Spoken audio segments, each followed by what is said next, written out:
অবশেষে খুঁজে পাওয়া গেল সোনাকে। ভেঙে গেল সূর্যের সব ফুল। সোনাকে বলল, যাও মা, তোমার ফুল মায়ের কাছে যাও।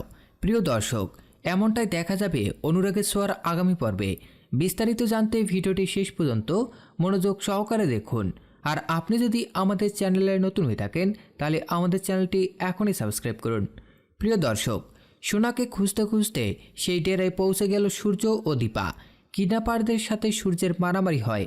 তারা সোনাকে কিছুতেই দিতে চাচ্ছিল না।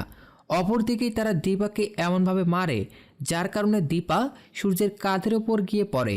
সূর্য রেগে গিয়ে বলে, আমার স্ত্রী আর মেয়ের গায়ে হাত দিলে আমি কাউকে ছাড়ব না।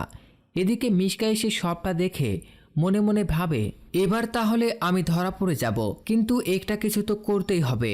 তারপর সে ঘরের লাইট বন্ধ করে সোনাকে নিয়ে সেখান থেকে চলে যায়। কিছুক্ষণ পর লাইট আসলে সোনাকে আর খুঁজে পাওয়া যায় না। তারা সোনাকে খুঁজতে থাকে। এদিকে সোনাকে যে মহিলাটি কিডন্যাপ করেছিল তার সোনার জন্য মনে মনে খুব খারাপ লাগছিল। সে গাড়িতে বসেই ভাবছিল, বাচ্চাটিকে যদি তার বাবা মায়ের কাছে দিয়ে আসতে পারতাম। সে জানতে পেরেছিল মিশকা সেখান থেকে সোনাকে নিয়ে পালিয়েছিল। তারপর সে সূর্যকে এসে বলে, স্যার, ওই মিশকা ম্যাডাম আপনার মেয়েকে কিডন্যাপ করেছে, আর আমি জানি তারা কোথায় গেছে।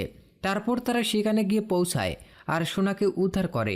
মিশকার হাত থেকে সোনাকে উদ্ধার করার পর সোনা এসে দীপাকে ফুলমা বলে জড়িয়ে ধরে। আর সূর্য বলে, যাও সোনা মা, তোমার ফুলমায়ের কাছে যাও, আমি তোমাকে আর বাধা দিব না। তোমার যখন ইচ্ছা তুমি তোমার ফুলমায়ের কাছে যেতে পারবে। তখন সোনা মনে মনে খুব খুশি হয়। এদিকে দীপা সূর্যকে বলতে থাকে, আপনাকে সবসময় ভুল বোঝানো হচ্ছিল। ওই মিশকা আপনাকে যা বুঝিয়েছে আপনি সেটাই বুঝেছেন। তখন সূর্য বলে, তুমি আমাকে ক্ষমা করে দিও দীপা। তো দর্শক, এভাবেই যদি মিশকা আর দীপা এক হয়ে যায় তাহলে আপনাদের কেমন লাগবে অবশ্যই কমেন্ট করে জানাবেন।